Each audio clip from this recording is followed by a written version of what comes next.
22 number heading ऊपर दिया है, देख रहे हो, labour cost and wage bill, है ना। ये क्वेश्चन में हम लोगों को टोटल वेजेज और नेट वेजेज निकालना पड़ता है। बहुत इजी प्रोसेस है इसका, एक बार सम्स पढ़ के देखते हैं, उसके बाद थोड़ा और मैटर क्लियर होगा, समझे। पढ़ो नैंसी, पढ़ोगे।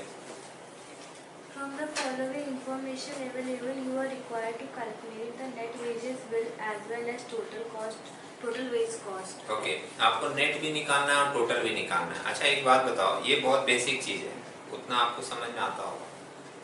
टोटल वेज या कभी कभी ग्रॉस बोल देता है, ग्रॉस वेज और नेट वेज दोनों में थोड़ा अंतर होगा। जब टोटल बोला जाएगा तो दैट मीन्स कि हमको उसमें सारा जितना भी अपने वर्कर को हम पेमेंट करने वाले हैं या उसके नाम पे कहीं भी पेमेंट करते हैं वो सब ऐड करेंगे। तो सब ऐड करके हमको क्या मिल जाएगा, टोटल। और उसमें से कुछ डिडक्शन माइनस कर देंगे। डिडक्शन इन द सेंस, जैसे हम लोग जब वर्कर को पेमेंट करते हैं ना, तो बहुत सारी चीजों का पैसा उसके पेमेंट में से, मतलब उसके रेम्युनरेशन में से काट लेते हैं। वो सारा जितना भी डिडक्शन होगा वो सारा काटने के बाद जो बैलेंस पेमेंट बचेगा फाइनली, जो उसके हाथ में दिया जाएगा, उसको हम लोग नाम देंगे नेट वेजेज। ठीक है, तो टोटल में कंप्लीट ले लेना है और जो जो बोलेगा कि उसके सैलरी में से इतना इतना चीज कटता है, वो सारा माइनस करने के बाद जो बचेगा हो जाएगा नेट में। ठीक है, कॉन्सेप्ट बहुत सिंपल सा है। अब आइटम बस खाली आपको सेलेक्ट करना होगा कि क्या क्या हमारा टोटल में आएगा और उसमें से क्या क्या माइनस होगा। क्लियर है। आगे देखो क्या क्या इंफॉर्मेशन दिया है। नंबर 1 में क्या बोला, As per the time card, the gross earning of the ₹30,000 workman is the various deduction from gross earning are as under. Employees contribution to provident fund 2,500. Okay, उसके टाइम कार्ड में लिखा हुआ है कि उसको 30,000 का पेमेंट मिलता है, तो पहले 30,000 नॉर्मली दिखा देंगे।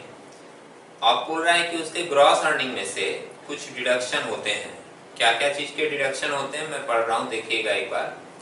सबसे पहले बोला है employees contribution to provident fund. जैसे उसके सैलरी में से पैसा काट के 2500 रुपया हम लोग जमा कर देते हैं प्रोविडेंट फंड में, समझ रहे हैं। उसके बाद बोल रहा है ESI एम्प्लॉइज कंट्रीब्यूशन। ये एक दूसरा फंड है जो जनरली उसके मेडिकल के ऊपर किया जाता है। तो ये पैसा भी 400 रुपया क्या कर रहे हैं, उसके सैलरी से काट के ESI फंड में जमा कर दे रहे हैं। उसके बाद एक पॉइंट दिया एडवांस अगेंस्ट वेजेज। ये लाइन क्या बताता है, ऐसा होता है ना कभी कभी एम्प्लॉइज अपने बॉस से पहले ही एडवांस लेके रखता है और बोलता है कि आप मेरे महीने में से थोड़ा थोड़ा करके काट लीजिएगा, होता है ना। तो अभी एडवांस अगेंस्ट वेजेज में हम लोग उसका काट ले रहे हैं, कितने का, 800 रुपए का। इसके बाद लिखा है कोऑपरेटिव ड्यूज, उसके कुछ ड्यूज होंगे अदर्स, उसके लिए काट ले रहा है। इनकम टैक्स, इनकम टैक्स भी एम्प्लॉय के पैसे में से दिया जाएगा, तो इनकम टैक्स के नाम पे काट लिया जा रहा है कितना, 500। और कैंटीन एक्सपेंसेस, जैसे ऑफिस का कैंटीन है, वहां पे सारे एम्प्लॉइज खाते पीते हैं, तो बोला गया भैया हर एम्प्लॉय को 100 रुपया महीने का कम से कम देना पड़ेगा। तो ये 100 रुपया भी तुम्हारे सैलरी से क्या होगा, कट जाएगा। बात समझ रहे हैं। तो ये सारे के सारे जितने भी डिडक्शन हैं वो हम लोग क्या करेंगे, टोटल सैलरी में से माइनस कर देंगे। उसके बाद लास्ट में एक और लाइन लिखा है, देखोगे, बोल रहा है company's contribution to provident fund and ESI fund are 2,500 and 800 respectively. मतलब ऊपर में दिया था कि एम्प्लॉइज वो खुद अपना पैसा जमा करता है उस फंड में, और लास्ट टाइम में क्या बोल रहा है पता है, कि कंपनी भी उसके नाम से प्रोविडेंट फंड में 2500 और ESI फंड में 800 रुपया जमा करती है।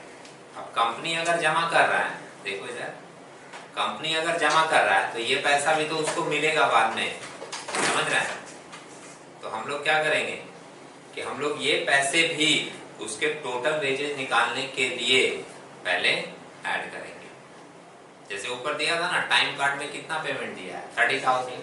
तो सिर्फ 30,000 नहीं मिल रहा है कंपनी से, कंपनी उसके नाम पे जमा भी तो कर रही है 2500 और 800, 3300 रुपया ये भी तो उसी के नाम से जमा हो रहा है, जो उसको बाद में मिलेगा।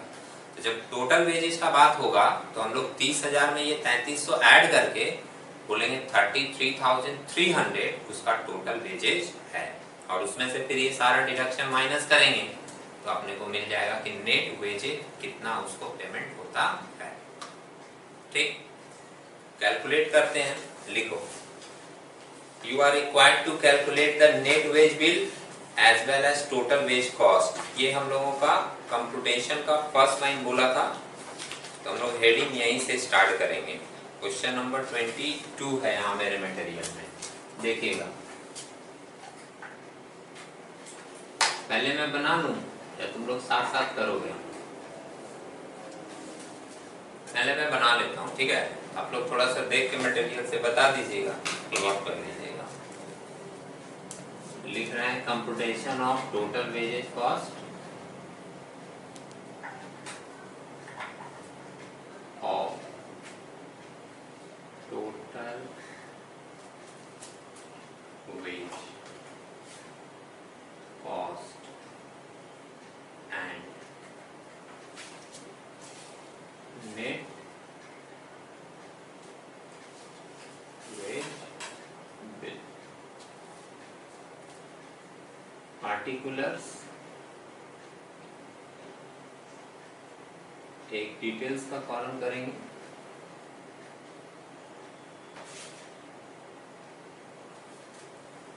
और एक अमाउंट का।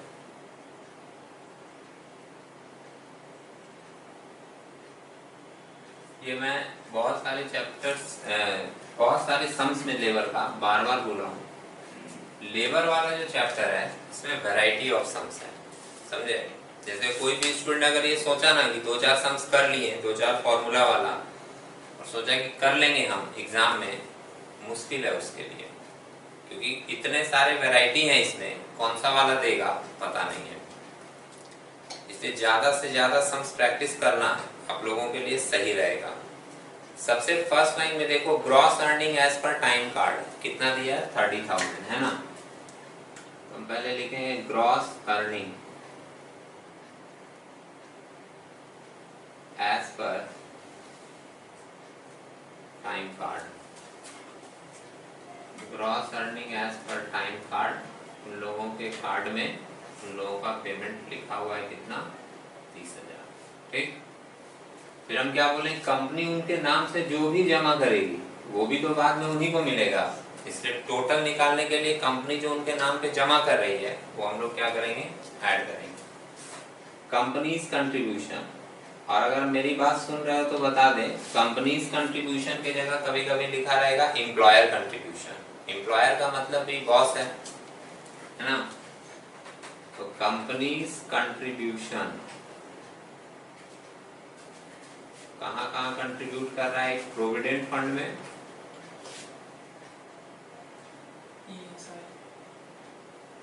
और एक ईएसआई फंड में।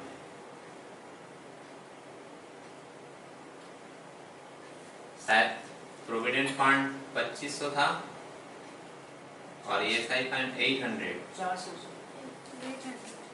लास्ट वाला लाइन देखिए, कंपनीज कंट्रीब्यूशन वाला, आप है देख रहे हैं एम्प्लॉइज कंट्रीब्यूशन वाला, दोनों में फर्क है, समझ रहे हैं?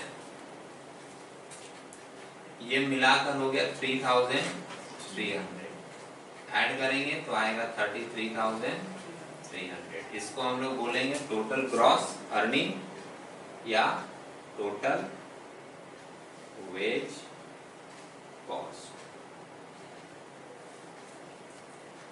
लेस डिडक्शन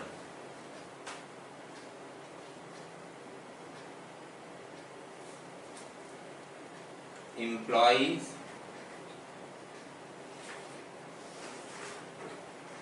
contribution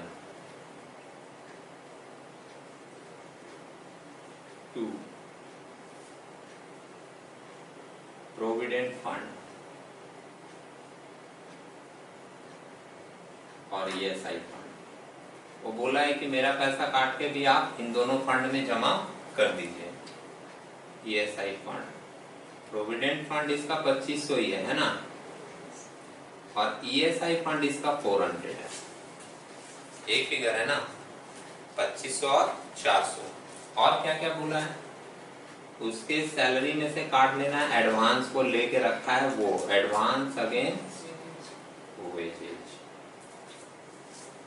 कितना काट लेना है? 800। उसके बाद एक क्या था? Cooperative dues. Advance against wage के बाद है कोऑपरेटिव ड्यूज। कितने का है? Cooperative dues 600।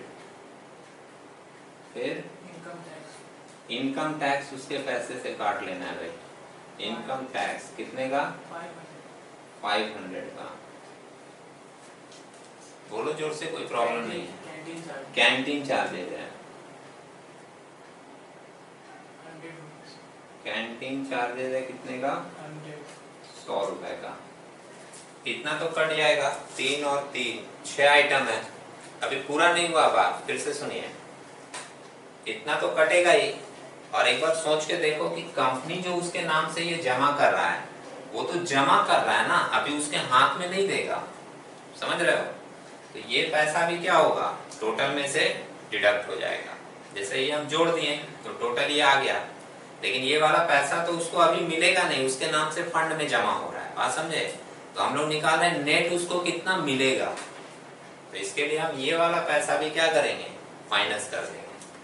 एम्प्लॉयर कंट्रीब्यूशन या कंपनीज कंट्रीब्यूशन। Companies contribution. बात को क्लियर रखना, समझ रहे हो? क्योंकि अगर तुम पूरी बात सुने बगैर डायरेक्ट सम्स को देखोगे, बाद में कभी तुम्हारे मन में एक कंफ्यूजन आ जाएगा। एक बार ऐड किया, एक बार लेस किया। क्यों ऐड? इसलिए हुआ है क्योंकि ये पेमेंट उसको मिलेगा बाद में। टोटल निकालना है तो हमको ऐड करना पड़ेगा। लेस इसलिए हो रहा है क्योंकि अभी उसके हाथ में नहीं मिलेगा। तो अभी नेट कितना मिलेगा ये निकालने के लिए हमको वो वाला फिगर हटाना पड़ेगा। तो company's contribution to provident fund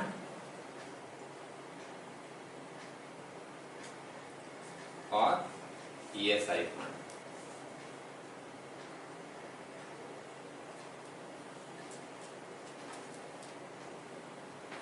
$2500 और 800। ठीक, अभी ये पूरा टोटल करना जरा। ये पूरा 8,200 आ रहा है टोटल। ये मतलब हम लोग क्या करेंगे? टोटल वेजेज में से ये सारा माइनस कर देंगे।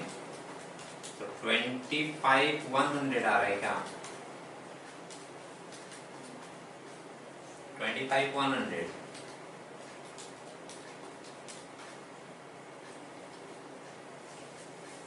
ये आया क्या? 33,300 में 8,200 माइनस करेंगे, कितना आ रहा है? 25,100। ठीक है, 25,100 जो आ रहा है ये बोलेंगे कि इसका नेट वे बिल है। मतलब उसका पेमेंट बनता है कितने का? 33,300 का, लेकिन उसको मिलेगा पर मंथ हाथ में कितना? अभी 25,100। ठीक, तो अभी आप लोग ये वाला कर लीजिए। अच्छा, एक और बात बता दे रहे हैं, क्योंकि 22 के बाद 23 भी इसी टाइप का मिलेगा आपको। उसमें भी थॉट जो है, कॉन्सेप्ट जो है वो सेम वर्क करेगा, बस उसमें क्या है, 1-2 आइटम आपको ज्यादा मिलेगा। जैसे उसमें डियरनेस अलाउंस वगैरह भी दे दिया है। समझ रहे हो? अब एक बार देखो इधर, डियरनेस अलाउंस आपके लिए नया वर्ड नहीं है, पहले के सम्स में भी तो आया है। तो हम लोगों का थॉट क्या रहता है पता है, जब ये करते हैं इस टाइप का सम्स, तो टोटल वेजेज अगर निकालना है तो सिंपली सोचो कंपनी के तरफ से उसको क्या क्या मिल रहा है, सब ऐड कर दीजिए। और फिर ये ध्यान से थोड़ा समझ लीजिए सम्स में कि इसमें से कौन कौन सा पैसा उसका अभी कट जाएगा जो अभी उसको नहीं मिलेगा। तो उतना सारा आप क्या कीजिए, डिडक्शन माइनस कर दीजिए, आपको नेट वेज बिल मिल जाएगा। क्लियर है? तो अभी इसको नोट कर लो, फिर हम लोग एक बार 23 नंबर